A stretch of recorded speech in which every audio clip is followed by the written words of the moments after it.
আচ্ছা, এবারে আমরা ইমাস্কুলেশনের কিছু পদ্ধতি আমরা জেনে নিই। প্রথমে হচ্ছে কি না ফরশেপ বা সিজার পদ্ধতি, অর্থাৎ সেখানে কি ফরশেপ মানে তোরা তোদের ইয়েতে দেখেছিস, ডাইসেকশন বক্সে দেখেছিস, চিমটার মতন অংশ থাকে, দেখলে পরে তোদের মেয়েদের ভুরু প্লাগের কথা মনে পড়ে, যেরকম একটা জিনিস দিয়ে ভুরু প্লাগ করা হয়, তো ওইটাকে ফরশেপ বলা হয়, ছোটো ছোটো চিমটে।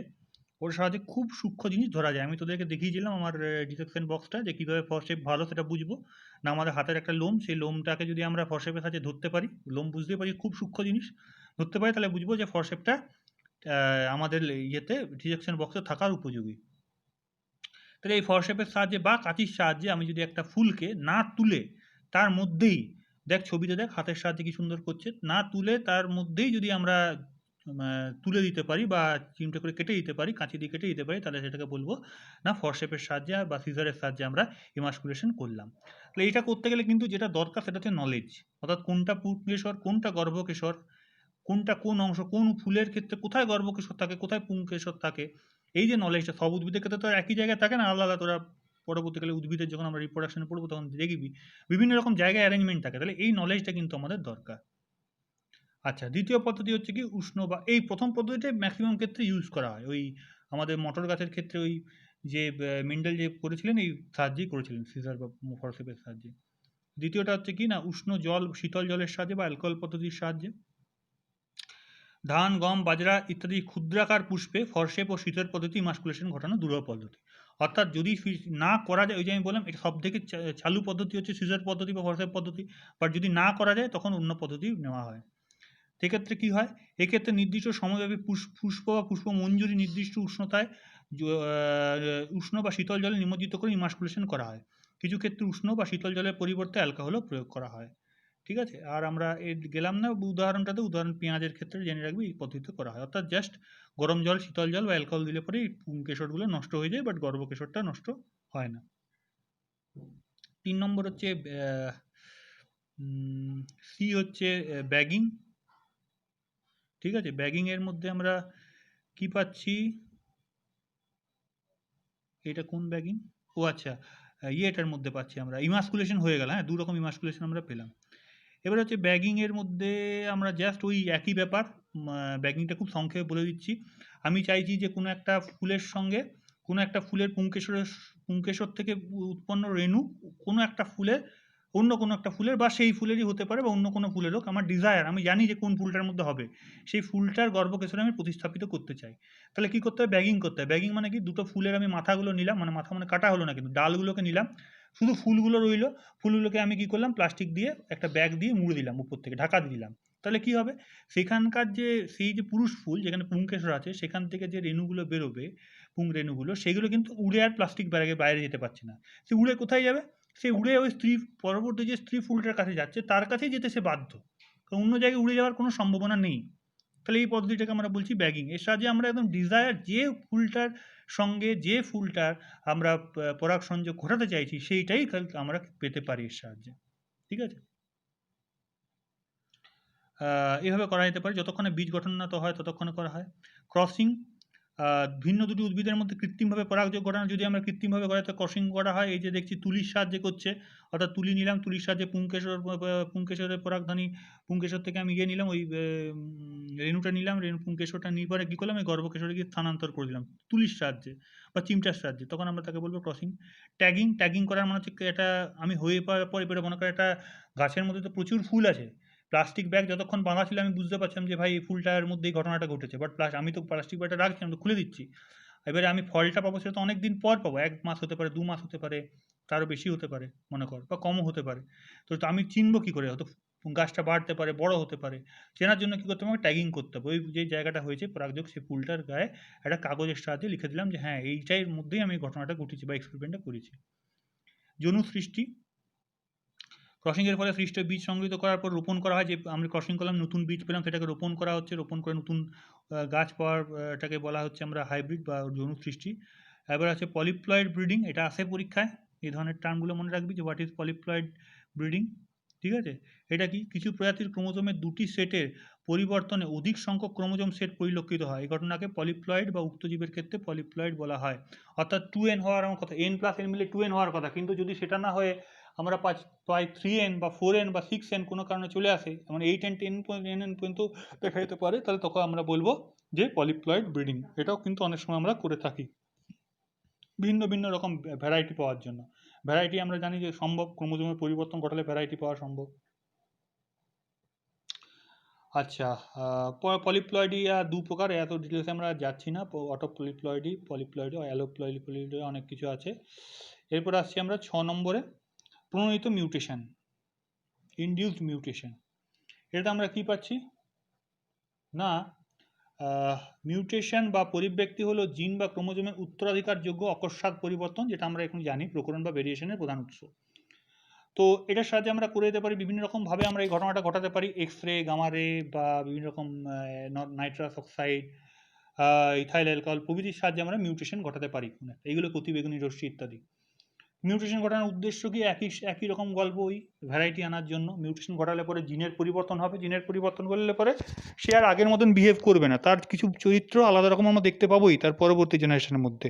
তো সেই যে পরিবর্তনটা যদি আমরা জানি যে অমুক জিনের পরিবর্তনের ফলে একটা উদ্ভিদের মধ্যে অমুক বৈশিষ্ট্য আসবে এবং ওই বৈশিষ্ট্যটা আমাদের জন্য দরকারি বা আমাদের যে ডেজায়ার ক্যারেক্টারিস্টিক্স, তখন আমরা কি করব, আমরা ওইভাবেই আমরা তাকে মিউটেশন ঘটাবো, খুব সহজে পাওয়া যাবে। তো এই ধরনের মিউটেশন ব্রিডিং বলা হয়। পরের পাতায় চলে আসি। লাস্ট হচ্ছে আমাদের বাণিজ্যকরণ। ঠিক আছে, এই টপিকের মধ্যে বাণিজ্যকরণটা কী ব্যাপার না, নতুন উন্নত শস্যের পরীক্ষা এবং বাণিজ্যকরণ। এখানে আমরা কি পাবো না, যে উদ্ভিদ আমরা যে ফলনটা পেলাম, ফলন করার পরে আমরা যে পরীক্ষাগুলো করলাম, পরীক্ষা করার পর যে বীজটা পেলাম, সেই বীজটা একেবারে বাণিজ্যিক হারে আমাদের ব্যবহার করতে হবে, কারণ আমার লাভ দরকার। আমি যদি লাভ না করতে পারি এই জায়গা থেকে, বা বাণিজ্যে যদি আমরা এটাকে না করতে পারি, তাহলে আমার এটা এত খেটে খুঁটে লাভ কী হলো? আমার তো আর প্রত্যেকটা এক একটা বীজ প্রত্যেকবার তো আর আমার এইভাবে তৈরি করা সম্ভব নয়। একটা বীজ এভাবে তৈরি করতে প্রচুর টাকা খরচা হয়। এবার যদি প্রত্যেকটা বীজকে যদি আমি এভাবে তৈরি করতে যাই, তাহলে অনেক সময় সাপেক্ষ ব্যাপার, ওইভাবে তৈরি করা সম্ভব নয়। এবার চাহিদা থাকবে তবেই তো তার মানে কি বলবো, তার পরিমাণ বৃদ্ধি পাবে বা তার প্রোডাকশন বেশি হবে। তো চাহিদার জন্য দরকার পড়ে বাণিজ্যকরণ, তার জন্য দরকার অ্যাডভার্টাইজমেন্ট, তার জন্য দরকার কৃষকদের কাছে গিয়ে বলার দরকার আছে যে এই তোমরা ব্যবহার করে এর সাথে তোমরা ভালো ফল পাবে। তোমরা আগে যেখানে এই ধরনের তোমরা সার ব্যবহার করে এত হেক্টর জমির প্রতি এত কেজি তোমরা চাল পেতে, এই সারের বদলে এই সারটা ব্যবহার করো, তার থেকে বেশি চাল পাবে। বা সারের গল্প তো ছেড়েই দেয়, যদি বীজের গল্প যদি বলি এখানে যদি স্পেশালি, তাহলে আমরা বললাম যে এই ধরনের তোমরা ধান চাষ করতে, তো এটা তোমরা এত কেজি চাল পেতে, এই ধানটার একটা নতুন ভ্যারাইটি এসছে, এই একই রকম ধান বাট নতুন ভ্যারাইটি, দামটাও মোটামুটি একই রকমই, তোমরা ব্যবহার করো, তাহলে কিন্তু তোমরা বেশি বেশি পরিমাণে ফলন পাবে। তো সেটা যদি করা যেতে পারে, তো তখন কৃষকরা যদি কেনে, তাহলে এটা অর্থ দেবে, অর্থ যে লেনদেন হবে তখনই কিন্তু মানে এর প্রোডাকশন বেশি হবে, অর্থাৎ এই যে পরীক্ষাটা হলো সেটা বেনিফিশিয়ারি হবে, বা এটার অনেক বেশি বেনিফিট আমরা পাবো। ঠিক আছে, অনেক সময় দেখিস না যে অনেকভাবে অনেক কিছুই তো এক্সপেরিমেন্ট করা হয়, বিশেষ করে তোরা মোবাইল টোবাইল বা বিভিন্ন রকম দেখছিস, কোনো মোবাইল মার্কেটে দারুণ চলে, আবার কোনো মোবাইল বা কোনো সফটওয়্যার মার্কেটে দেখুন চললো না। মানে কি, এমন নয় যে খরচা কম হয়নি, ওই বানাতে একই রকম খরচা হয়েছে, বাট মার্কেটের বাণিজ্যকরণ হয়নি, ফলে কী হলো, প্রোডাকশন একদম কম হয়ে গেছে, অর্থাৎ পুরোটাই লসে রান করলো। ওই তৈরি করতে বেশি খরচা হয়ে গেল, বাট বিক্রি বেশি হয়নি। এরপরে আমরা চলে আসি কলাকর্ষণ বা টিস্যু কালচারে।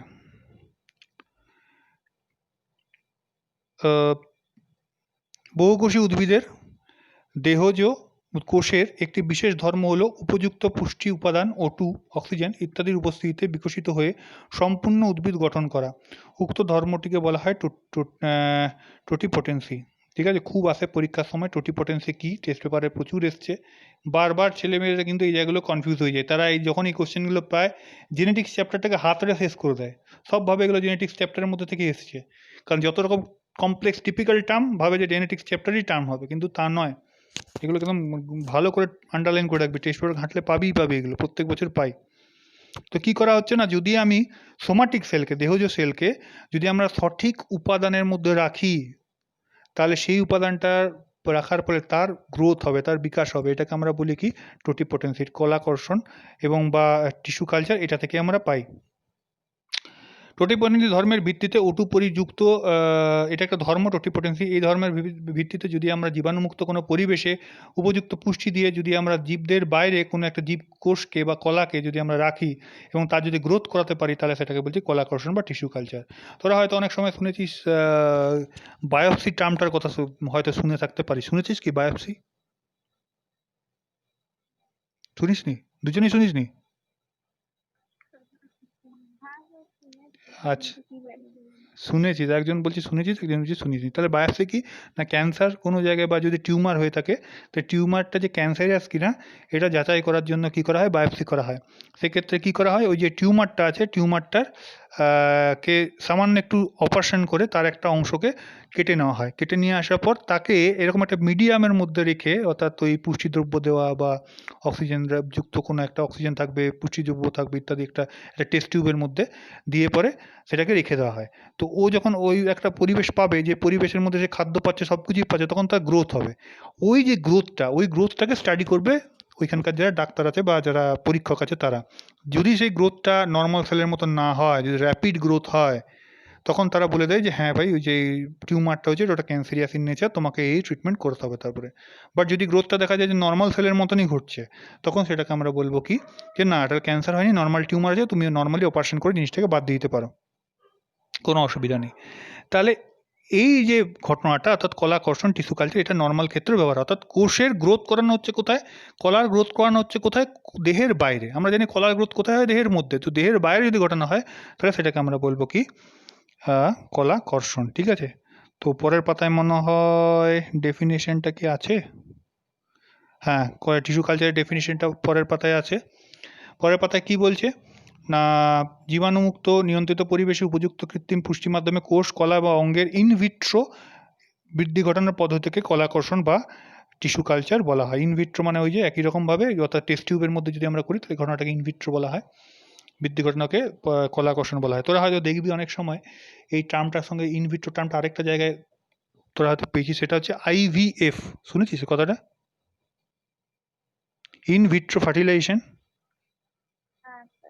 দেখবি যাদের ওই সন্ততি হয় না, বা যারা মানে যদি পাওয়া যায় বন্ধ্যা, তখন কিন্তু ইনভিট্রো ফার্টিলাইজেশন করে সেই দম্পতিকে সন্তান দেওয়া হয়। মানে এটা একটা খুব মানে এখনকার দিনে বলতে পারি যে খুব পপুলার একটা পদ্ধতি। আসানসোলের মধ্যেও মনে হয় এক দুটো জায়গায় দেখেছি আমি পোস্টারে আইভিএফ এর। দুর্গাপুরে আছে, আইভিএফ করানো হয়। তো সিম্পল ব্যাপার কী হচ্ছে, ফার্টিলাইজেশনটা যেটা মাতৃগর্ভে হওয়ার উচিত, সেটা যদি কোনো কারণে না হতে পারছে, যদি ইমপ্লান্টেশন না হতে পারে, যেটা আমরা পড়বো পরবর্তীকালে হিউম্যান রিপ্রোডাকশানে, তখন সেটা কী করা হচ্ছে, ওই একটা টেস্ট টিউবের মধ্যে ঘটানো হচ্ছে। তো টেস্ট টিউবের মধ্যে ফার্টিলাইজেশনটা, অর্থাৎ পুংগ্যামেট এবং স্ত্রী গ্যামেট, এই দুটোর মধ্যে যখন মিলন ঘটানো, সেটা টেস্ট টিউবের মধ্যে হচ্ছে, নাকি মাতৃগর্ভে। পরে যদি সেটা টেস্ট টিউবের মধ্যে ঘটানোর পরে যখন জাইগোট তৈরি হয়ে গেল, সেই জাইগোটটাকে নিয়ে পরে মাতৃগর্ভের ইমপ্লান্টেশন করে দেওয়া হলো। পরে সেখান থেকে একটা পূর্ণাঙ্গ শিশুর জন্ম হবে। এই যে ঘটনাটা, এটা হচ্ছে ঘটনাটাকে এই জন্য ইন ভিট্রো ফার্টিলাইজেশন বলা হচ্ছে। ইন ভিট্রো মানে হচ্ছে ওই টেস্ট টিউবের মধ্যে হচ্ছে। ঠিক আছে? এখানে এক্সপ্ল্যান্ট কথাটা আমরা পাই, কলাকর্ষণের জন্য নির্বাচিত কোষ বা কলা বা অঙ্গটাকে আমরা বলি এক্সপ্ল্যান্ট। আর টোটিপোটেন্সি তো বললামই, ওই ক্ষমতাটাকে টোটিপোটেন্সি। এইগুলো কিন্তু ছোটো ছোটো শর্ট কোশ্চেনের জন্য এই টুকুটাকে আমরা গোটা একটা পেজের মধ্যেই দিয়েছি। পরের পাতে আমরা চলে আসি, সেখানে আমরা কি পাচ্ছি না, কলাকর্ষণের কৌশল। টিস্যু কালচারে আগে এত কিছু পড়তে হতো না, কিন্তু এখন মানে বলা মুশকিল, কোত্থেকে দিয়ে দেবে প্রশ্ন, মানে দিয়ে দিচ্ছে ছোটো ছোটো ক্ষেত্রে। প্রথম হচ্ছে একটা পাত্র তৈরি করা বা যন্ত্রাদির নির্বীজীকরণ, অর্থাৎ সেটার মধ্যে কোনো রকম যেন জীবাণু না থাকে, সেই কাজটা আমাদের করতে হবে। তার বিভিন্ন রকম পদ্ধতি আছে, টেম্পারেচার হাই করে দেওয়া বা শুষ্ক বায়ু তার মধ্যে পরিবাহিত করা, অ্যালকোহল দ্বারা স্যানিটাইজ করা। এখন তো তোরা স্যানিটাইজ টার্মটা আরও ভালোভাবে বুঝতে পারবি। তো এই স্যানিটাইজেশন কথাটাই হচ্ছে বাংলা মানে হচ্ছে কি না, নির্বীজকরণ। ঠিক আছে? তোরা পড়েছিস স্যানিটাইজেশন কথাটা। এখন তো স্যানিটাইজ বলবো না, স্যানিটাইজটাকেও আমরা বলতে পারি জীবাণুমুক্তকরণ বলে, আর নির্বীজীকরণ হচ্ছে স্টেরালাইজেশন। একটু ভুল বললাম আমি। তো জীবাণুমুক্তিকরণ যদি হয়, তাহলে সেটা স্যানিটাইজেশন, আর যদি স্টেরালাইজেশন করা হচ্ছে তাহলে নির্বীজকরণ। তাহলে এই দুটোকেও আমরা এখানে বলতে পারি যে এটার সাহায্যে করা হবে, অ্যালকোহলের সাহায্যে। এবার হচ্ছে কি না, ইনোকুলেশন প্রকোষ্ঠের নির্বীজকরণ, অর্থাৎ যেখানে ঘটবে ইনোকুলেশন প্রকোষ্ঠের মাঝে 2% সোডিয়াম হাইপোক্লোরাইড বা এর সাহায্যে 95% ইথাইল অ্যালকোহলের সাহায্যে যে জীবাণুমুক্ত করা হয়, একই রকম ব্যাপার। ওই মানে স্যানিটাইজ করা হচ্ছে আর কি, ইউভি টিউভি রে দ্বারা করা হয়। সি থেকে ইম্পর্টেন্ট, সেটা হচ্ছে পুষ্টি মাধ্যম নির্বাচন বা প্রস্তুতি, অর্থাৎ আমরা যে কলাটা চাষ করব সেই কলাটার বা কোষটার কী ধরনের খাদ্য চাই সেটা আমার নলেজ থাকতে হবে। পরে সেই খাদ্য উপাদানগুলো দিয়েই আমি একটা ক্যালাস তৈরি করলাম, তার একটা লিকুইড তৈরি করলাম, ঠিক আছে, ক্যালাস কর্ষণ যেটাকে বলছে আর কি, ওই কর্ষণ করা হবে। তো সেই লিকুইডটা আমাদের তৈরি করা হলো। তো সেটা আমাদের যা যা লাগবে, কার্বন লাগবে, কার্বন উৎস থাকতে পারে, হরমোন থাকতে পারে, ভিটামিন থাকতে পারে, ইত্যাদি দিয়ে তৈরি করা হলো। এবার হলো পুষ্টি মাধ্যমে নির্বীজীকরণ। তাহলে বারবার দেখ স্টেরিলাইজেশন করা হচ্ছে, মাধ্যম তৈরি হলে এবার সেটাকে আবার নির্বীজীকরণ করতে হবে। তো একই রকমভাবে গরম টরম করে আবার ঠান্ডা করে বিভিন্ন রকম দিয়ে তাদেরকে করা হচ্ছে। এবার হচ্ছে এক্সপ্ল্যান্ট পৃথকীকরণ, অর্থাৎ যার কাছ থেকে আমি নেব, যে উদ্ভিদটার যে অংশটা আমি কলা হিসেবে গ্রহণ করব সেটাকে আমি পৃথক করব। তো উদ্ভিদটা নিলাম, তার মূল কাণ্ড পাতা যেটাকে পৃথক করবো সেটাকে কাঁচির সাহায্যে বা অন্য কোনো অংশের সাহায্যে আমরা সেটাকে কেটে এক্সপ্ল্যান্টটাকে পৃথক করে নিলাম। এবার এক্সপ্ল্যান্টটা নির্বীজকরণ, আবার একই রকমভাবে ওই এক্সপ্ল্যান্ট যেটা আমি উদ্ভিদ অংশটা পেলাম সেটাকেও আমরা জীবাণুমুক্ত করলাম বিভিন্ন পদ্ধতির সাহায্যে। এবারে এক্সপ্ল্যান্টের স্থানান্তরণ, ইনোকুলেশন প্রকোষ্ঠে যে জায়গায় আমরা করব, ওই জেনারেল টেস্ট টিউব বা এই সমস্ত জায়গায়, সেই জায়গায় সেটাকে আমি জীবাণুমুক্ত তো করেই ফেলেছি দুটোকে, ওই জায়গায় সেটাকে স্থানান্তরিত করলাম। এবার এক্সপ্ল্যান্টের বিকাশ, অর্থাৎ সেটাকে ওখানে স্থানান্তরিত হওয়ার পর আমার দেখতে হবে সেটা গ্রোথ হচ্ছে কি না, সেটাকে আমাকে বিভিন্নভাবে ডেলি ডে টু ডে আমাকে অবজার্ভ করতে হবে, এবং যা যা দরকার ওটা গ্রোথের জন্য সেই সব জিনিসগুলোকে আমাদের কিন্তু কন্টিনিউ সাপ্লাই করে যেতে হবে। এইভাবে আমরা করতে পারি। পরের পাতায় চলে আসি, এখানে আমরা পাচ্ছি মাইক্রোপ্রোপাগেশনের কথাটা আমরা ছোটোবেলায় পেয়েছি। মাইক্রোপ্রোপাগেশন কি? আধুনিক টিস্যু কালচার পদ্ধতিতে কাঙ্ক্ষিত উদ্ভিদের এক্সপ্ল্যান্ট থেকে দ্রুত বহু সংখ্যক উদ্ভিদ গঠন বা রোপণের সামগ্রিক পদ্ধতিকে আমাদের মাইক্রোপ্রোপাগেশন বলা হয়। খুব দ্রুতই ঘটনাটা ঘটবে, অর্থাৎ যদি আমরা টিস্যু কালচার পদ্ধতিটাকে খুব দ্রুত ঘটাতে পারি তাহলে তাকে আমরা মাইক্রোপ্রোপাগেশন বলবো। মাইক্রোপ্রোপাগেশনের উদ্দীপ্ত কি? দ্রুত সংখ্যায় উদ্ভিদের তৈরি করা, জার্মপ্লাজম সংরক্ষণ, সমগুণ সম্পন্ন একাধিক ইত্যাদি ইত্যাদি, ভাইরাস মুক্ত জীব, ভ্যারাইটি, বিভিন্ন রকম ভ্যারাইটি, এগুলো সমস্ত আছে এর মধ্যে। আচ্ছা, এরপরে আমরা চলে আসি কিসে, কলাকর্ষণের প্রকারভেদ। তো বৃদ্ধির ওপর ডিপেন্ড করে আমরা দুভাগে ভাগ করতে পারি। একটা হচ্ছে ক্যালাস কালচার, সক্রিয়ভাবে বিভাজন কম, অবিভাজিত বা আলগাভাবে বিন্যস্ত কোষপুঞ্জকে ক্যালাস বলা হয়। অর্থাৎ একটা জাস্ট কোষকে আমি আলাদা করে বার করে নিয়েছি, এটা কোষের কোনো একটা উদ্ভিদের হয়তো কাণ্ডের কোনো অংশ বা ডালের কোনো অংশ বা অন্য কোনো একটা অংশ, সেটা পৃথক পুরোপুরি কোনো রকম একটা কোষের একটা সমষ্টি, সেটাকে জাস্ট আমি ওই মাধ্যমের মধ্যে ফেলে দিলাম, তারপরে মাধ্যমের মধ্যে আলাদা জিনিসপত্র আছেই, সেটা সাথে সাথে গ্রোথ করছে, সেটাকে আমি বলবো ক্যালাস কালচার। আর সাসপেনশন কালচার কি, কর্ষণ কি না, তরল পুষ্টির মাধ্যমে ক্ষুদ্রাকার এক্সপ্ল্যান্ট সম্পূর্ণ নিমজ্জিত করে যদি করা হয়, পুরোপুরি ডুবিয়ে দেওয়া হয়, নিমজ্জিত করে নির্দিষ্ট গতিতে পুষ্টির মাধ্যমে আন্দোলিত করে একাধিক একক কোষ বা ক্ষুদ্রাকার কোষ পুঞ্জ গঠনের প্রক্রিয়াকে সাসপেনশন কালচার বলে। সাসপেনশন মানে ডুবিয়ে দেওয়া, মানে ইংলিশ কথাটার মানে সাসপেন্স, একদম ডুবিয়ে দেওয়া, ঠিক আছে। তো এরকম যদি করে পরে কি করা হয় না, বারবার নড়িয়ে নড়িয়ে নাড়িয়ে চাড়িয়ে জিনিসটাকে যদি আমরা গ্রোথ করাতে পারি অনেক দিনের সাপেক্ষে, তাহলে সেটাকে আমরা বলবো সাসপেনশন কালচার। জেনারেলি প্রথমটাই বেশি করা হয়, ঠিক আছে। এরপরে আমরা আসছি সাবকালচারিং বা পুনঃকর্ষণ। কলাকর্ষণের নির্দিষ্ট সময় পর এক্সপ্ল্যান্টের বৃদ্ধিও বিষয় বাধাপ্রাপ্ত হয়। আচ্ছা, ওটা গ্রোথটা কিন্তু কন্টিনিউ হতে পারবে না, কারণ কি, একটা উদ্ভিদের গ্রোথের জন্য আমার জানি যতই আমি পুষ্টি মাধ্যম দিই না কেন সে শুরুটা হবে, বাট কন্টিনিউ বেশি দিন হতে পারবে না, কারণ তার জন্য মাটি চাই, জল চাই, ইত্যাদি অনেক জিনিসপত্র চাই, বায়োমাস বাড়ছে, সেগুলোর জন্য হতে পারে না। তো সে যে ঠিক সেরকম আমি বলছিলাম এখন ইনভার্ট্রো ফার্টিলাইজেশনের ক্ষেত্রে আমি ফার্টিলাইজেশনে জাইগোট তৈরি করলাম, কিন্তু তাই বলে এই নয় যে আমি ওটা ওই টেস্ট টিউবের মধ্যে জাইগোট থেকে একটা পুরো একটা বেবি তৈরি করে আমি একদম হাতে ধরে দিলাম মায়ের, যে নাও বেবি তুমি পেয়ে গেছো, তা কিন্তু সম্ভব নয়। বেবিটার গ্রোথের জন্য কিন্তু দরকার মাতৃগর্ভই ইনভিট্রো ফার্টিলাইজেশনের ক্ষেত্রে। তো আমি খালি ওই ফার্টিলাইজেশনটা করে কিছুটা লিমিট পর্যন্ত গ্রোথটা করাতে পারলাম, আলটিমেট পারবো না। তো সেটাই এখানে বলছে আর কি, এইগুলোর ক্ষেত্রে এইটা ক্রমাগত ব্যবহার বলে পুষ্টি উপাদানের যত পর্যন্ত মাত্রা হ্রাস হতে পারে, কোষ বা কলা বিভিন্ন সজীব উপাদানের বায়োমাস বৃদ্ধিপ্রাপ্ত হতে পারে, বাষ্পীভবনের দরুন পুষ্টি মাধ্যমের মাত্রাও হ্রাসপ্রাপ্ত হতে পারে, এই সমস্ত জিনিসগুলো ঘটনাগুলো ঘটবে। তো এই ঘটনাটাকে সাবকালচারিং করতে হয়। তো এটাকে যদি আমরা আরও এক্সটেন্ড করতে চাই তাহলে আমাকে বারবার এইটাকে চেঞ্জ করতে হতে হবে, টেস্ট টিউবটাকে চেঞ্জ করতে হবে, বিভিন্ন রকম যে কলার রস যেটা আছে পুষ্টি মাধ্যমটাকে সেটাকেও আমাদেরকে চেঞ্জ করতে হতে পারে, যদি আমি চাই আরও একটু বেশিক্ষণ ধরে এই গ্রোথটা হোক। তাহলে এখন পর্যন্ত এইটুকুই থাক আজকে।